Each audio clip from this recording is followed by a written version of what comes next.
2025, 2026, l'année où tout a bougé, tremblé, est venu mourir pour se reconstruire.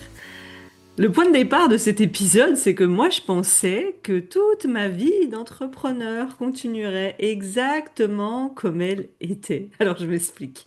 On a connu un gros chamboulement sur notre marché. J'ai beaucoup d'amis ou de connaissances entrepreneurs qui ont soit fermé leur entreprise, soit complètement déconstruit pour construire quelque chose de totalement nouveau, rasé des offres à succès pour repartir de zéro, ou carrément changer de modèle. Et j'avoue que j'ai été surprise.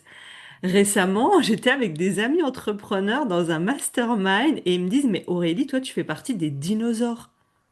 Je leur dis, mais comment ça?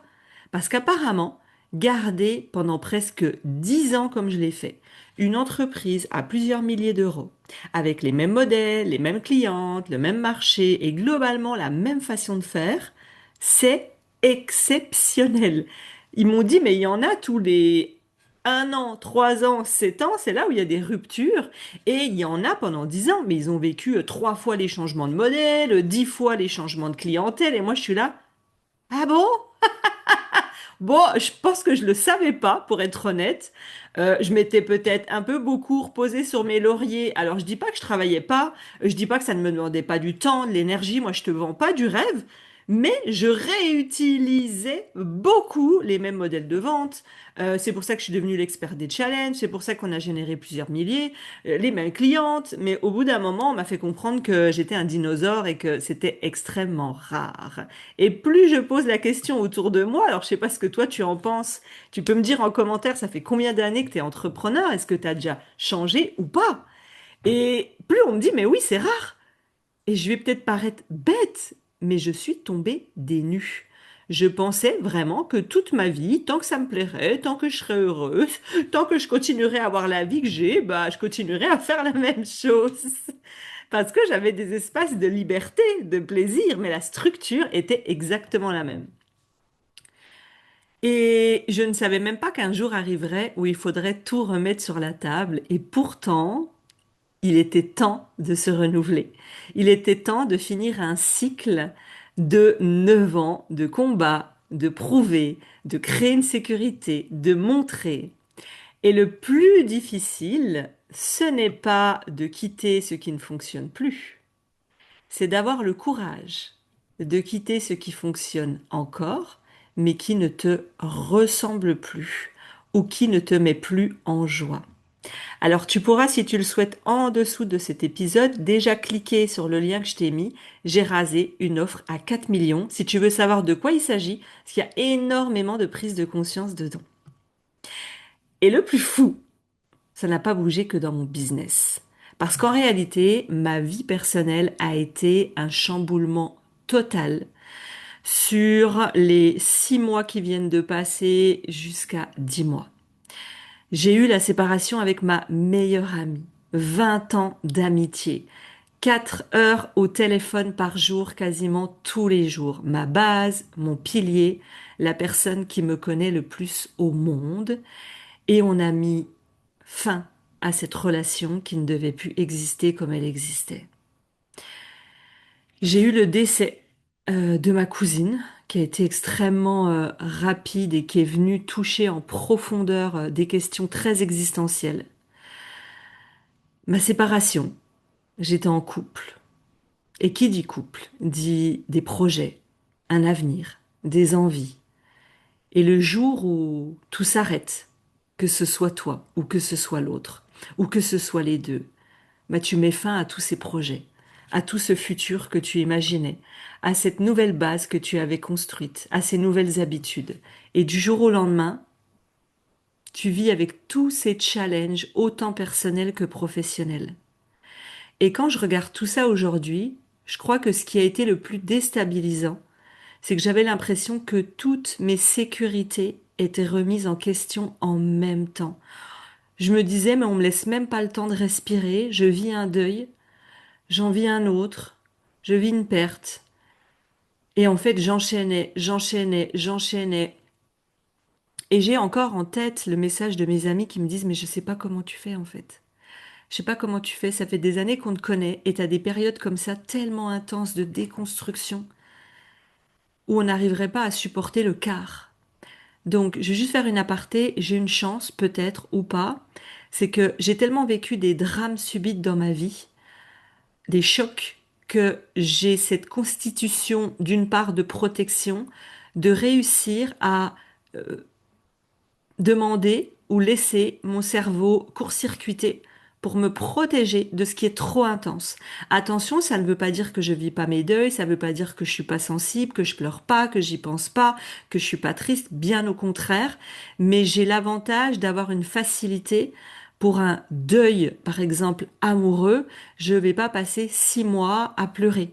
Je dis pas que c'est mal, je dis pas que c'est bien, il n'y a pas de notion de temps, je dis juste que c'est ça qui m'aide à être face à vous au quotidien, malgré que toute ma vie personnelle était en train de me mettre dans l'insécurité profonde de mon rapport à la mort, de mon rapport au deuil, de mon rapport à la faim, de mon rapport aux insécurités financières ou émotionnelles.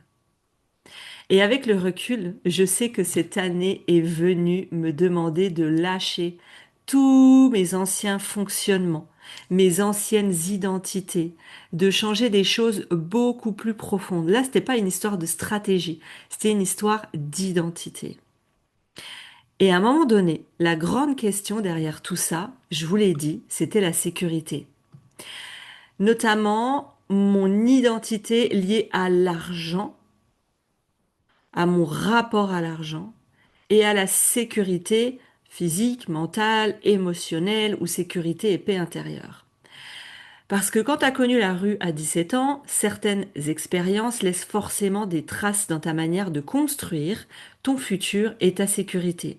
Et je me suis rendu compte d'un énorme paradoxe chez moi, peut-être que ça vous parlera. Moi, j'adore le challenge, je suis capable de prendre des risques et en même temps, je me suis rendu compte que j'avais besoin énormément de sécurité et notamment de sécurité financière. Et je me souviens avoir été dans des masterminds avec des entrepreneurs qui avaient quand même de beaux business. C'est des business qui font entre 300 000 et plus d'1 million d'euros. Et à un moment, on nous demande, OK, à main levée, qui a 1 mois de trésorerie d'avance? Je regarde autour de moi et je vous jure, je m'effondre intérieurement. Qui a 2 mois? Et là, entre 1 mois et 2 mois, on avait 80% des entrepreneurs dans la salle qui ont levé la main. Première des choses, je te ramène dans la réalité. Il y a ce que tu vois sur les réseaux, il y a le chiffre d'affaires, il y a la rentabilité, il y a la trésorerie, il y a le cash flow, il y a tout ça qu'il faut pas mélanger. Donc, quand toi tu imagines qu'ils ont une hyper sécurité, pas tout le temps, parce que qui dit grosse entreprise dit souvent grosse charge. Et moi, avoir 1 mois ou 2 de trésorerie, ça me met dans une angoisse profonde. Parce que de mon côté, j'avais 6 mois de trésorerie d'avance. Près de 60 000 € de côté sur un compte épargne professionnelle au cas où. Alors, je pensais que j'étais quelqu'un qui adorait le risque parce que je prenais des décisions d'investissement assez importantes. Par exemple, quand mon bras droit et le gestionnaire de publicité me disaient, OK, on investit combien à ce lancement? Et j'étais là, ben 30 000. Parce que je savais qu'il y avait de l'argent. Alors eux, ils me regardaient un peu choqués. Et souvent, mon bras droit, je me souviens, il me disait, mais attends, mais tu m'as dit 30 000 comment? T'as regardé les chiffres, t'as fait une étude, t'as fait X, j'étais là. Non, parce qu'on a toujours fait ça. Parce que quand j'investis 30 000, je fais toujours mes 100 000, 200 000. Bah, on continue comme ça marche. Point. J'allais pas plus loin que ça. Moi, j'ai même pas la complexité du 1%, de l'objectif, de la marge, du truc. Je le fais pour des clientes qui en ont besoin, mais pour moi, j'avais pas envie de rentrer dans cet hyper contrôle. Et, il faut le dire, j'avais construit un modèle d'affaires, une offre et un modèle de vente qui me permettait de connaître mes revenus 9 mois à l'avance. Si on était en janvier, je savais que jusqu'en septembre, j'avais peut-être déjà 20, 30 000 € sur mon compte en banque tous les mois jusqu'en septembre. C'est-à-dire que tout ce que je faisais en plus chaque mois, c'était du bénéf. Je faisais que 3 lancements par an. C'est-à-dire que moi, j'étais pas dans l'insécurité tous les mois de me dire, oh, vite, qu'est-ce qu'il faut que je lance ce mois-ci? Qu'est-ce qu'il faut que je vende? Parce que ça m'insécurise. Donc, pour moi, J'étais dans un tel confort dans ma tête que je prêtais même plus attention aux détails de mes chiffres. Et là, j'ai compris que j'adorais le risque à condition d'avoir construit énormément de sécurité derrière. Mais question, crois-tu que la vie allait me laisser dans cette zone de confort encore 10 ans de plus? Allait me laisser naviguer au pifomètre de mes chiffres? Alors, pas du tout. J'ai eu un rappel financier qui est venu toucher exactement à cet endroit, l'insécurité financière. Une très grosse somme d'argent qui a réduit à néant les 6 mois de trésorerie d'avance que j'avais constitués. Le choc. Le choc puisque moi qui n'aimais pas gérer la compta, la fiscalité, la TVA, j'avais demandé plusieurs fois à mon comptable de gérer une situation sur une autre entreprise. Et puis moi-même, j'étais un peu passée là-dessus, hein. Je prends aussi mon tort, et à 95% mon tort, en disant, bah, ça serait bien de vérifier ça. Est-ce que c'est bon avec l'URSSAF, avec la TVA? Vérifier, attendez, regardez. Puis au bout d'un moment, j'avoue, quand ça fonctionne, quand ça avance, quand ça bouge pas, bah, j'ai complètement oublié. Et puis le jour où je change de comptable, bah, on remet ça sur le tapis. Et puis le jour où on remet ça sur le tapis, ben, certaines institutions se disent, ah, bah tiens, elle est de nouveau là.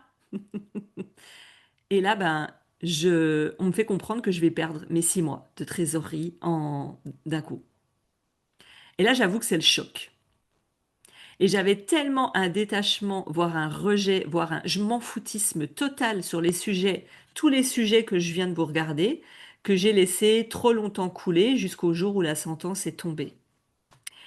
Et bien entendu qu'elle est tombée au pire moment, le moment où je décide de raser 90% de mon entreprise, de mes offres, de mes modèles de vente, pour repartir sur du nouveau. Et là, évidemment, tu te doutes bien qu'on vient toucher ma sécurité. Et c'est là que j'ai compris quelque chose d'énorme. Tu peux avoir changé ta vie extérieure, à être successful, avoir une vie où tu voyages, où tu profites, ne plus être dans le contrôle fric, ne plus, enfin vraiment, j'avais changé quasiment toute ma vie extérieure et avoir encore une ancienne version de toi qui vient se réveiller un jour sans crier gare quand quelqu'un appuie exactement sur le bon bouton, juste pour vérifier si c'est nettoyé, si tu es prête pour la suite. Je te laisse imaginer le tremblement que je vis à ce moment-là. Et ça m'amène à une autre énorme prise de conscience. Je m'étais tellement entourée que j'avais fini par ne plus regarder certaines parties de mon entreprise. Ça peut paraître dingue, mais j'avais absolument tout délégué. Au point de ne même plus savoir si une cliente avait un retard de paiement, si quelqu'un demandait un dossier de formation en cours. Je ne gérais plus rien sur cette partie-là. J'avais tout délégué à mon bras droit et je vais pas te mentir, ça m'arrangeait très bien puisque c'est la partie que je déteste le plus. Et pour moi, il y a une énorme différence aujourd'hui entre laisser couler et avoir un regard. Et moi, j'ai abandonné le bateau et le bébé avec. Et bien entendu que c'est impossible à un certain niveau de business de tout savoir sur chaque paiement, TVA, facture, les demandes, les emails, parce que sinon tu finis à l'asile psy. Et si tu es dans ce cas-là et que tu es débordé et que tu tiens ton business comme ça, contacte-moi parce que ça, t'inquiète pas que je suis excellente pour te dire comment lâcher prise, comment mettre en place la structure juste pour toi là où tu en es et les process justes pour que tu portes moins et que tu tiennes moins. Et moi, j'avais justement fait le choix d'avoir une équipe où chacune soit dans sa zone de compétence, de génie, pour que ça me débarrasse totalement de ces parties. Sauf que je suis peut-être allée un peu trop loin. Parce que moi, ce qui m'intéressait, et j'arrêtais pas de le dire, de l'écrire, de le répéter, donc t'inquiète pas qu'on m'a bien mis des tremblements pour me dire, ah, t'as demandé ça pendant tes années, bah voilà. Maintenant, tu peux l'expérimenter. Donc maintenant, je fais attention à ce que je parle, parce que je me souviens quand j'ai sorti un épisode qui s'appelait, j'ose même pas le dire, qui s'appelait Je n'aime pas être chef d'entreprise, eh bien dans les jours qui suivaient, c'est là où on m'annonçait que je devais 50, 60 000, je sais même pas exactement la somme. Et j'étais parmi ces personnes, quand j'ai débuté l'entrepreneuriat, quand j'entendais des personnes arriver en disant, oui, moi, j'ai eu un rappel d'impôt d'URSSAF, j'étais là, mais comment ils peuvent faire ça? Pourquoi tu mets pas de côté? Je comprends pas. J'étais la grande donneuse de leçons. Sauf que après, t'es tellement prise dans ton business et que tu penses que les autres gèrent mieux que toi, que tu oublies de bien gérer, et puis qu'à la fin, bah, tu te retrouves avec la problématique des autres. Alors, moi, ce qui m'intéressait, c'était uniquement allumer la caméra, coacher, changer des vies, transmettre sur mon podcast, sur des scènes ou sur des sommets ou des interviews. Tout le reste, ça m'intéressait pas. J'avais complètement lâché. Et je crois qu'il y a un moment, la vie est venue me dire, c'est très bien d'être excellente et reconnue dans ton domaine et dans les transformations que tu apportes, mais c'est bien aussi que tu sois une chef d'entreprise. Alors je l'étais. Je recrutais, je déléguais, j'onboardais, j'offboardais. J'ai quand même fait tout ça. J'ai fait les process. Je sais, je m'y connais hyper bien en recrutement, en délégation. L'organisation a complètement changé. Je sais, enfin, je connais tous ces domaines-là. Mais une fois que c'était fait une fois, ça sortait de ma tête, ça n'existait plus. J'en ai même plus jeté un coup d'œil. Et c'est là où ça a été un petit peu, je pense, mon centimètre à régler pour le futur. Et peut-être qu'une partie de moi pendant cette période est venue aussi m'aider à faire la paix avec l'argent et la gestion de mon entreprise. Et ça, je trouve que c'est une énorme forme de leçon, de leadership et de prise de conscience que oui, je m'éclatais dans le business, je m'éclatais à coacher, mais devenir une chef d'entreprise, avoir une multinationale et une grosse machine, bah ça m'éclatait pas. Et attention, la leçon que je vais tirer de ça, c'est pas il ne faut pas déléguer. Au contraire, à un certain niveau, si tu veux tout contrôler toi-même, tout garder toi-même, tu deviens le goulot d'étranglement de ton entreprise.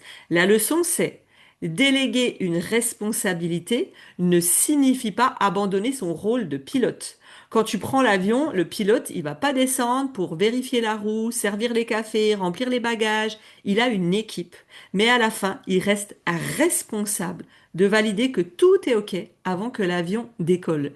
Et moi, bah, je laissais décoller l'avion parce que ça fait 10 ans que ça fonctionnait comme ça. Et vaut mieux en rire qu'en pleurer. Vraiment, c'est vraiment sincère. Je me dis, mais je suis dingue. Et arrive le moment où j'ai commencé à tout regarder et là j'ai pris une claque en plus de tout le reste. Parce que quand j'ai repris les choses en main, je me suis rendu compte que j'avais énormément d'outils que j'utilisais à 10% ou que mon équipe utilisait une fois de temps en temps.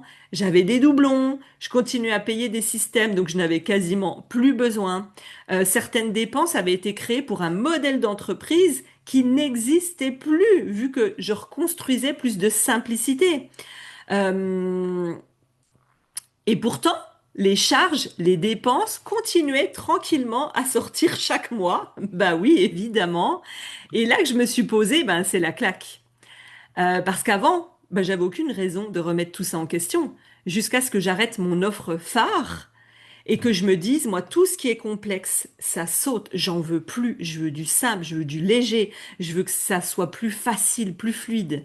Et là, quand tu changes de business, tu peux pas continuer à payer, travailler ou t'organiser comme si tu étais encore dans ton ancien modèle. Et là, il arrive le jour ben, où il a fallu couper. Et c'est probablement une des grandes thématiques de cette période, couper ce qui n'avait plus lieu d'être. Des outils, des dépenses, des manières de fonctionner, une identité de celle qui veut aider, accompagner encore plus, surdélivrer.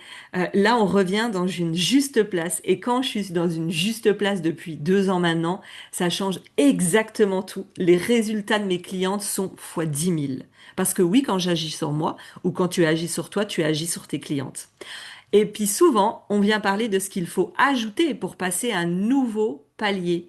Mais moi, je te le dis, et je le répète sans arrêt, ce que les années m'ont appris, c'est que ton prochain niveau commence par tout ce que tu acceptes d'enlever. Dans les audits business que tu fais avec moi, on vient faire un état des lieux. Qu'est-ce qui doit exister? Qu'est-ce qu'on doit simplifier? Qu'est-ce qu'on doit arrêter? Qu'est-ce qu'on doit couper? Soit parce que ça te bouffe du temps, de l'énergie, de l'argent, de la charge mentale. Tout ça, on le remet à plat, on l'assainit. Et une fois que tu as remis à plat, C'est assez rapide, hein. Franchement, en quelques séances, là tu accélères et là tu mets en place des bases saines. Si tu sens que tu as envie d'avoir ton audit personnel, tu regardes en dessous de cette vidéo et fais-le maintenant, parce que tu vas même pas écouter jusqu'au bout. Je sais que tu es comme moi, tu touches à plein de trucs en même temps, tu oublies ce que tu es en train de faire. Donc, clique sur le lien, ouvre l'audit et puis tu le remplis une fois qu'on a fini l'épisode. Je continue, en fait, ce qui était fou, c'est qu'au même moment, je te l'ai dit, ma vie personnelle faisait exactement le même ménage. Tu sais, c'est ce que je dis à des clientes, c'est comme une plaque d'égout, où en apparence tout est propre sur la chaussée, tout va bien. Et puis un jour, tu sais pas pourquoi, il y a tout le passé qui remonte, qui déborde, histoire de voir ce qui restait un petit peu sous le tapis, ce qu'on avait caché, et tout ce qui n'avait plus sa place semblait être passé au grand nettoyage, au Karcher. Et évidemment, quand tu es au milieu de ta séance de ménage intensive, tu ne vois pas le cadeau caché et la magnifique maison rangée. Tu vois juste le gros bordel par terre. Mais j'ai compris, et tu l'as entendu dans d'autres épisodes, les épisodes précédents, j'en parle, d'à quel point je me suis reconnectée, non pas au comment, quoi faire, mais à l'intuition, au kiff. Et ce que ça m'a rapporté, donc tu pourras écouter les autres épisodes si tu le souhaites. Et je trouve que tout est magnifique et d'une justesse incroyable parce que ce qui m'a permis d'arrêter des choses que je n'aurais peut-être jamais osé arrêter, où je me penchais la preuve même pas dessus pour me demander s'il fallait l'arrêter, ça m'a permis de repenser exactement tout mon business de façon plus simple, plus fluide, dans la structure, dans le modèle que j'utilisais. Par exemple, les deux plateformes de formation, j'en ai une sur Learnybox et une sur Circle. Et pour les membres de Liberté Indécente, j'avais une plateforme que je devais payer, je crois qu'on était monté à 2000 ou 2900 euros, je sais plus, la preuve, pour mettre les replays des coachings qu'on a toutes les semaines et le planning des coachings. J'utilisais 10% de la plateforme, donc en gros, c'est une absurdité. Hop, on a coupé. Ça m'a permis aussi de revenir sur un outil que je connaissais bien en disant que si demain, comme là, c'est actuellement le cas, une personne de mon équipe qui s'occupe de la technique part en vacances, je suis en capacité d'ouvrir un nouveau module à une cliente, s'il y a besoin. Et j'ai pas besoin de mettre la pression, d'envoyer un WhatsApp, de stresser, d'attendre 15 jours que mon équipe revienne. Et ça, c'est de l'amour pour moi, qui suis en capacité de le faire, d'être indépendante et autonome sur ma propre entreprise. Et ça, c'est de l'amour et du respect pour mon équipe qui se met pas la pression en disant, oh là là, si je pars, tout son business va se casser la gueule, elle ne sait rien faire. Alors, bien entendu, ça ne veut pas dire que je vais tout reprendre et très loin de là. Par contre, je vais remettre les mains dans le capot de mon entreprise sur comment ouvrir un module, des petits trucs de base que je ne faisais plus s'il y a besoin. Et ça m'a aussi appris à prendre encore plus de décisions, non pas avec l'émotionnel, mais avec une posture saine de chef d'entreprise, un leadership sain. Ou, un exemple, comment arrêter la collaboration avec une membre de mon équipe que j'affectionne énormément.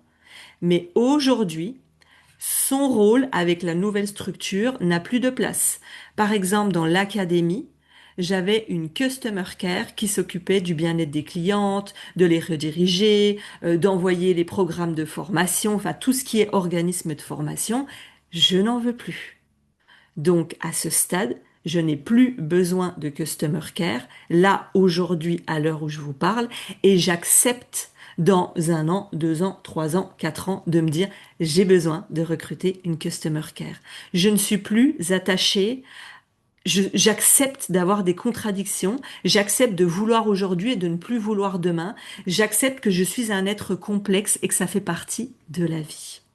Également, j'ai décidé d'arrêter avec toutes les décisions que doit prendre une chef d'entreprise, de ne plus accompagner certaines entrepreneurs. Peu importe la raison, ça serait trop long à expliquer, mais pour faire de la place pour mes futurs projets ou futures clientes. J'ai également décidé de fermer des groupes où je donnais énormément de valeur sur les coulisses, des conseils. Ça me prenait de la bande passante, donc j'ai coupé des groupes. Il y en a un de 9000, il y en a un de 5000, il y en avait un de 500 personnes. J'ai tout coupé en me disant, OK, ça m'a pris du temps, de l'argent, de l'énergie. Ça ne doit plus exister dans ma prochaine version puisque tout est plus simple. J'ai accepté de fermer. Ça, c'est un non négociable que tu dois prendre quand tu sens que c'est plus aligné. Et ensuite, j'ai fait ce qu'un cerveau et un système nerveux en période de tremblement sait très bien faire.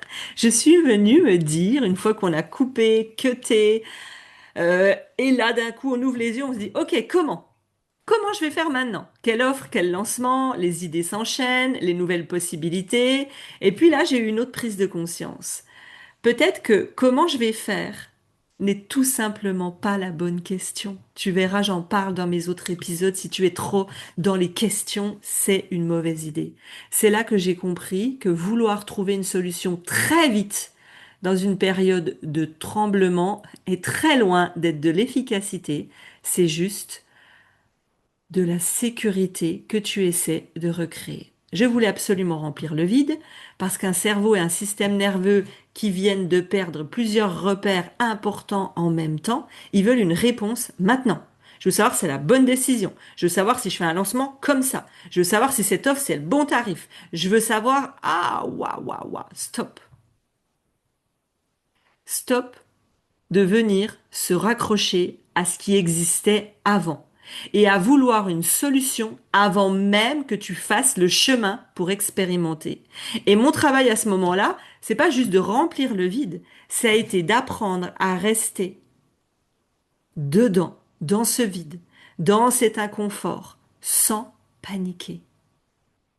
J'ai eu la période panique où je suis partie dans tous les sens. J'ai fait plein de lancements, j'ai testé plein de choses, j'ai expérimenté. Est-ce que c'est ça la période panique? Oui, et en même temps, j'avais besoin de balancer plein de graines pour dire, OK, vraiment maintenant, aujourd'hui, après 10 ans, qu'est-ce qui me fait kiffer? Qu'est-ce qui me plaît? Qu'est-ce qui plaît plus? Qu'est-ce qui parle? Qu'est-ce qui marche au marché? Qu'est-ce qui va plaire au marché? Qu'est-ce qui... Et en fait, j'ai fait ça pendant un trimestre complet, voire 4 mois. Et c'est là où je me suis dit, stop. J'ai assez goûté, j'ai assez expérimenté. J'ai pas appris beaucoup plus en faisant ça. Et là est apparue la nouvelle question. Qui est-ce que je veux devenir? Donc là, tu sens, je te donne tout mon process et peut-être que toi aussi, tu es là-dedans. Donc dis-le moi en commentaire. Est-ce que ce process, il te parle?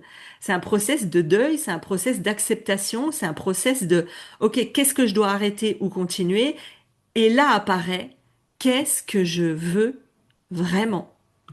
Qui est-ce que je veux devenir? Parce qu'en fait, c'est plus une histoire de comment. Le comment, je sais le faire, je l'ai fait pendant 10 ans. Toi aussi, tu sais le faire. J'ai su monter une entreprise qui a généré des milliers. J'ai accompagné plus de 4000 entrepreneurs. J'ai écrit un best-seller. Je suis devenue conférencière. Je suis invitée sur des magnifiques podcasts. Et là, je me suis souvenu que le comment, putain, on s'en fout royalement. Puisque j'ai déjà su le faire, ça veut dire que je vais pouvoir recréer fois 10, fois 10 000, fois 1 million. Je vais pouvoir recréer même 1000 fois plus vite. Ce qui m'avait pris 1 an à mon départ va peut-être me prendre un mois. Mais le plus important, tu l'as compris, c'est pas le comment quand tu l'as déjà fait. C'est quelle est la nouvelle identité qui doit être évidente aujourd'hui, dans laquelle je suis tellement heureuse. Et c'est plus seulement et uniquement la femme que je suis, c'est celle que je suis devenue et celle que je veux devenir. Parce qu'en réalité, ça fait très longtemps que j'ai shifté mon identité personnelle. Je suis plus dans le besoin de prouver, de mériter, de combat, de ce que j'ai vécu, de montrer au monde que j'ai réussi à créer ma sécurité, mon business. À l'inverse, j'ai basculé complètement parce que oui, je suis un peu limite intense et excessive, un peu en mode drama queen, c'est tout ou rien.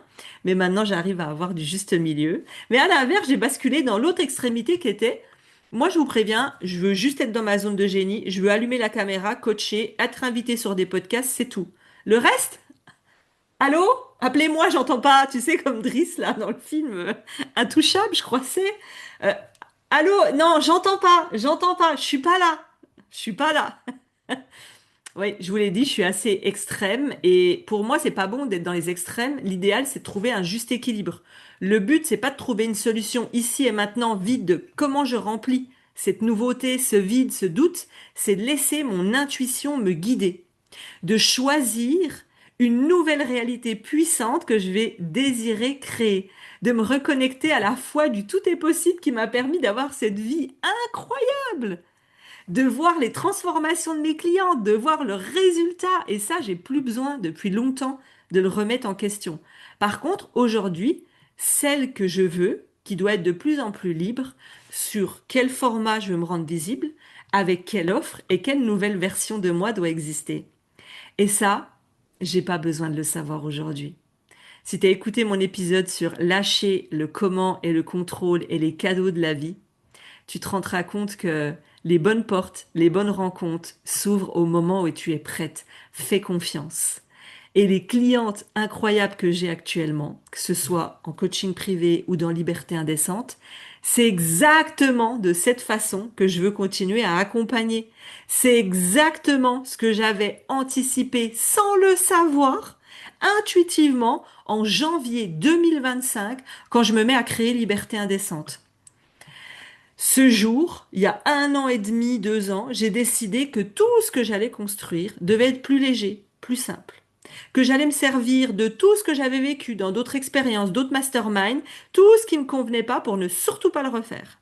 Et ce jour-là, je ressens un truc partout dans mes tripes que je sentais déjà depuis plusieurs mois, mais ça prenait pas forme. Je le faisais déjà dans mon mentoring depuis plusieurs années, mais Liberté Indécente est vraiment arrivée en février 2025.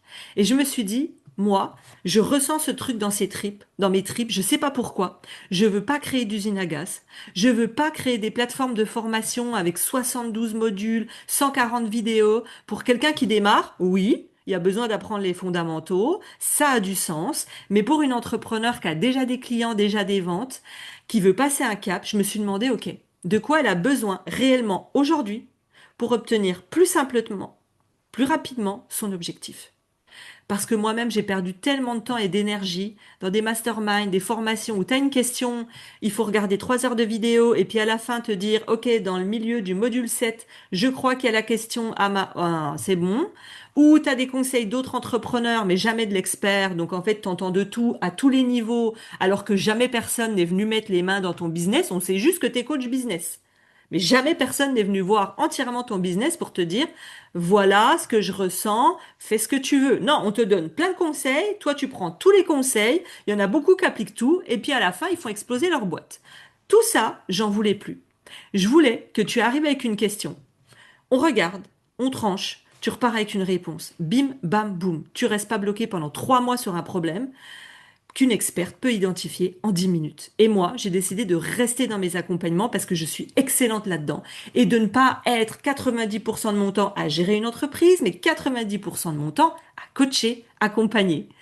Et là, je me suis demandé, OK, c'est quoi les choses importantes? Un, si je veux que ma cliente ait du résultat, du coaching, des rendez-vous avec moi, une experte capable d'écouter, de comprendre ton business et de te dire, OK, voilà ce que je vois, voilà ce qui bloque, voilà les possibilités de ce que tu peux faire. Et avec la femme et l'entrepreneur que tu es dans ta personnalité, ta zone de génie, tes ambitions, ton niveau familial, voilà les plus, voilà les moins. Prends ta décision. Et là, tu as une experte qui vient mettre les mains dans le capot de ton business, pas quelqu'un qui te donne une méthode générique ou un conseil générique. Deux, être entouré d'entrepreneurs qui jouent au même niveau que toi. Ça, pareil, dans ce que je voulais reconstruire, c'était non négociable.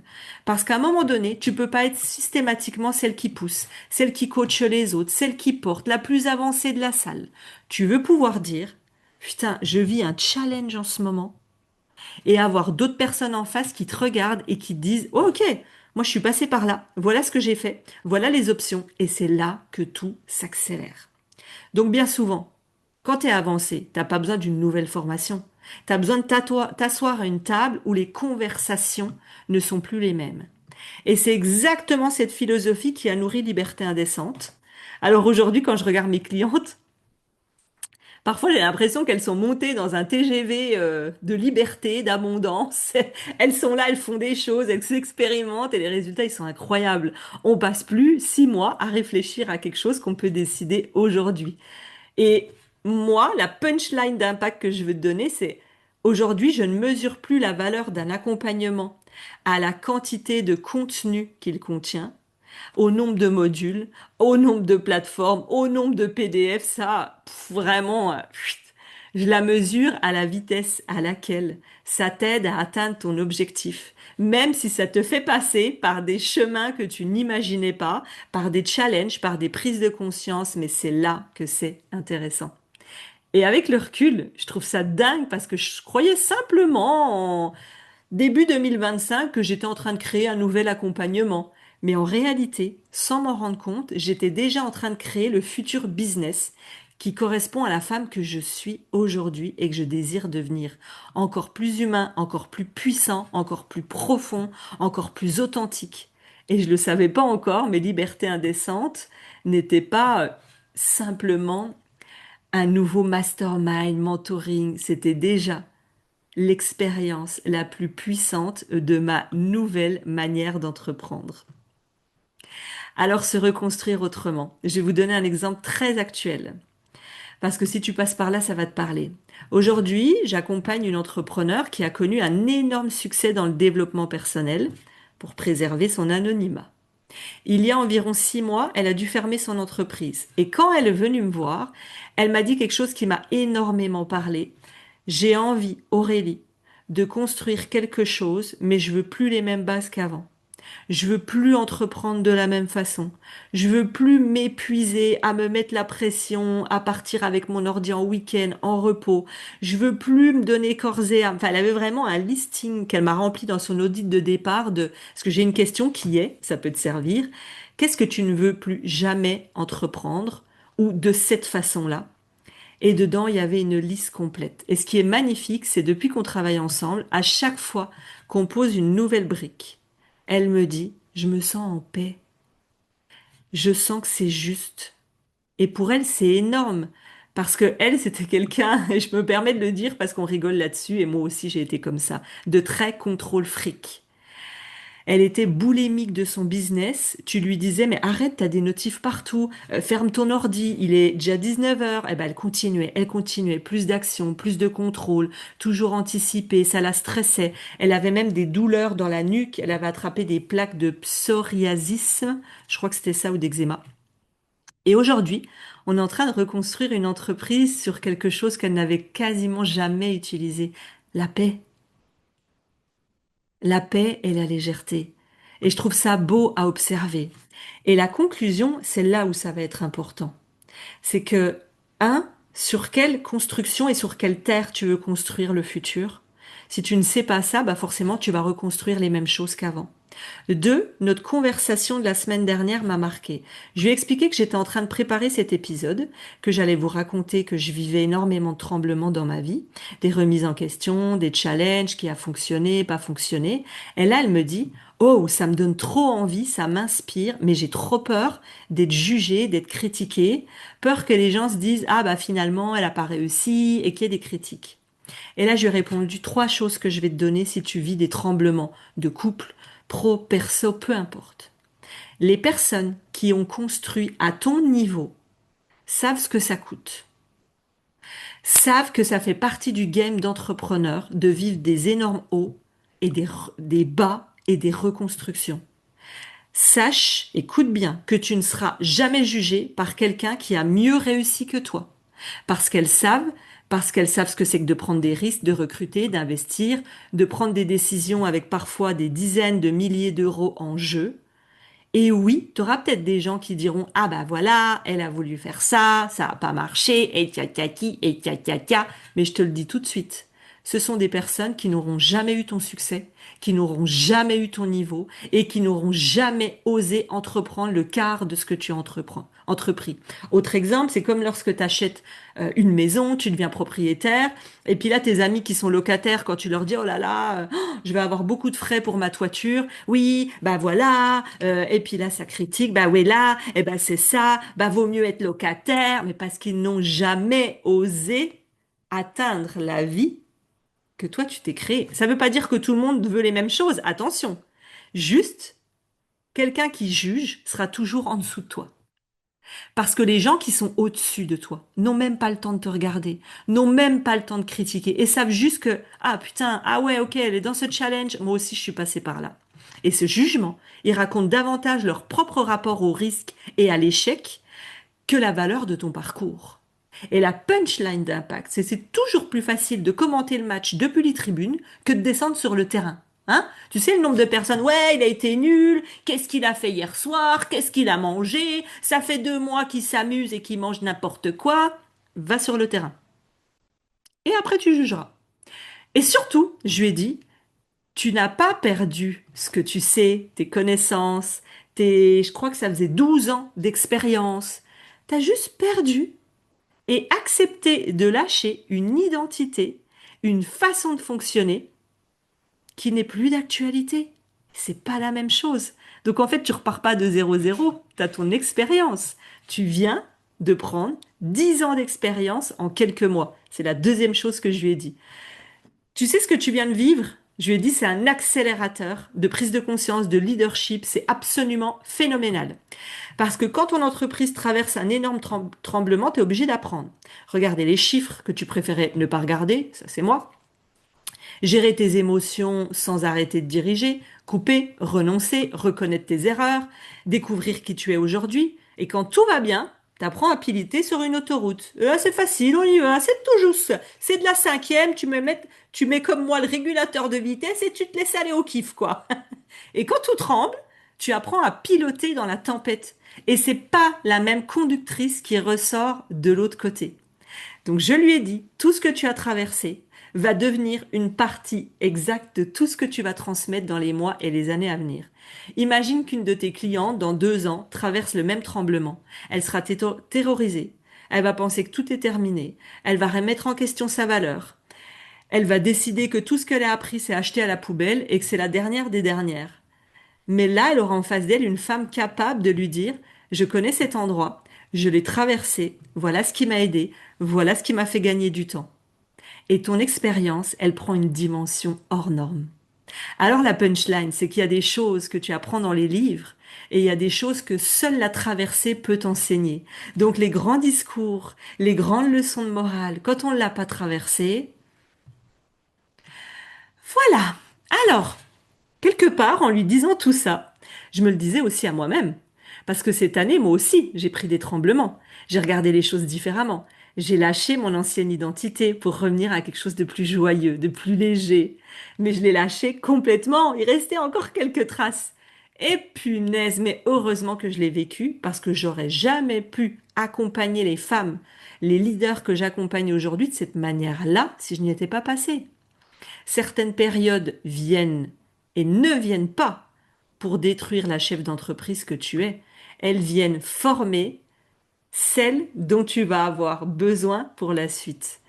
Et si aujourd'hui, tu n'es peut-être pas en train de fermer une entreprise et que ça te paraît énorme, peut-être que ton tremblement, il est peut-être entre parenthèses moins important.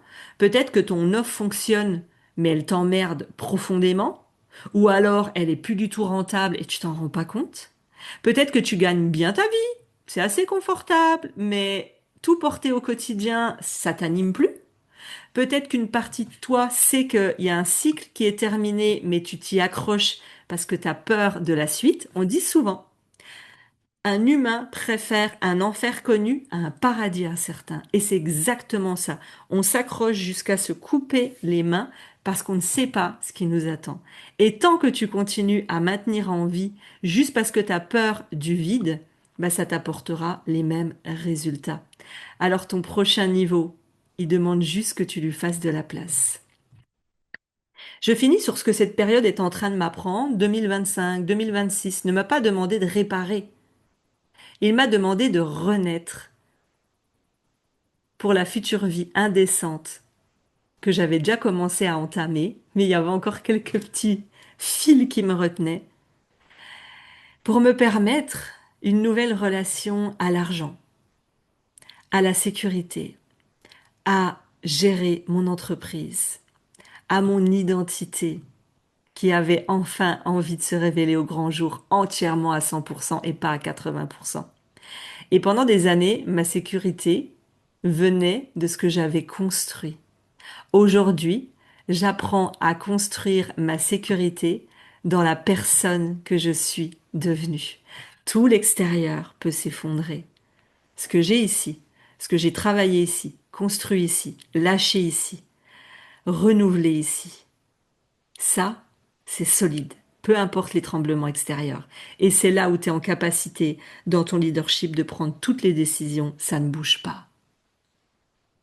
Alors je suis devenue une enfant qui aime jouer. Je suis impatiente de voir tout ce que les anges, les guides, mes protecteurs sont en train de me réserver comme opportunité, comme nouvelles relations amoureuses, amicales, professionnelles, partenaires, opportunités de visibilité, de podcasts, de sommets, de scènes. Et je suis déjà énormément surprise de voir toutes les opportunités qui me sont déjà arrivées sur les derniers mois, puisque, je te le dis, j'ai accepté de recevoir encore plus. Déjà que je trouvais que j'étais jouissive, j'acceptais déjà beaucoup de recevoir, mais je sentais que j'avais des réticences à quelques endroits. Alors oui, je te le dis, j'aime recevoir. J'aime recevoir encore plus. Alors envoyez-moi de l'amour, des commentaires, des likes, des cadeaux, de la joie. Parce que oui, j'aime recevoir.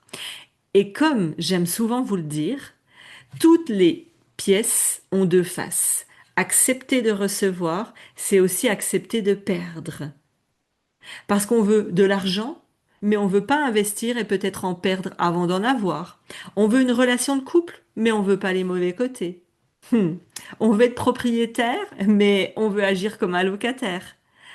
Alors moi, maintenant, je teste tout ce qui est nouveau et j'adore. Et à chaque fois qu'on me ferme une porte, quelque chose qui bloque, qui marche pas, que je désirais absolument, qu'on me met un non, un stop, un non, et ben maintenant, je suis plus en contraction à pester. J'ai tellement évolué, j'ai même envie d'en pleurer tellement je sais, tellement c'est, j'ai vécu. Je sais même pas comment expliquer tout ce que je vous ai dit. Je me dis, mais c'est incroyable que j'en suis là. Moi, j'étais hyper contrôlante. Je faisais gaffe à tout. Je maîtrisais tout dans les années d'avant. Je sais pas quand ça s'est arrêté. Et là, j'arrive à un espace où tu me mets un non, je te dis merci. Tu me mets deux non, je te dis deux merci. Tu me mets un gros stop, je te dis mais merci, merci, merci, merci. Parce que je sais qu'il y a une putain d'autre opportunité qui m'attend que celle que on vient de me refuser et qui était petite, que j'avais créée avec mon petit cerveau d'être humain. Ah putain, merci. J'ai envie de recevoir encore plus. Envoyez-moi de l'amour et tout ce que vous voulez. Je suis prête cette fois-ci à 1 milliard de pourcents. Avant, j'étais prête à 1000%. Je kiffais ma vie, mes voyages, je kiffais. Là, je veux kiffer à 1 milliard. C'est encore petit. Alors dis-moi en commentaire. J'ai envie de toi, de savoir, est-ce que ça te parle? Est-ce que ça t'a fait du bien? Est-ce que ça t'a challengé? Est-ce que t'as eu des prises de conscience? Alors, laisse-moi un mot, même si c'est juste un mot d'amour pour m'encourager et pour continuer à encourager tous les partages et les heures où je te partage mes coulisses, l'entreprise et tout ce qui peut t'aider à passer des paliers de croissance sans t'oublier. Et n'oublie pas, si t'en as besoin, t'as ton audit offert, juste en lien en dessous de cette vidéo.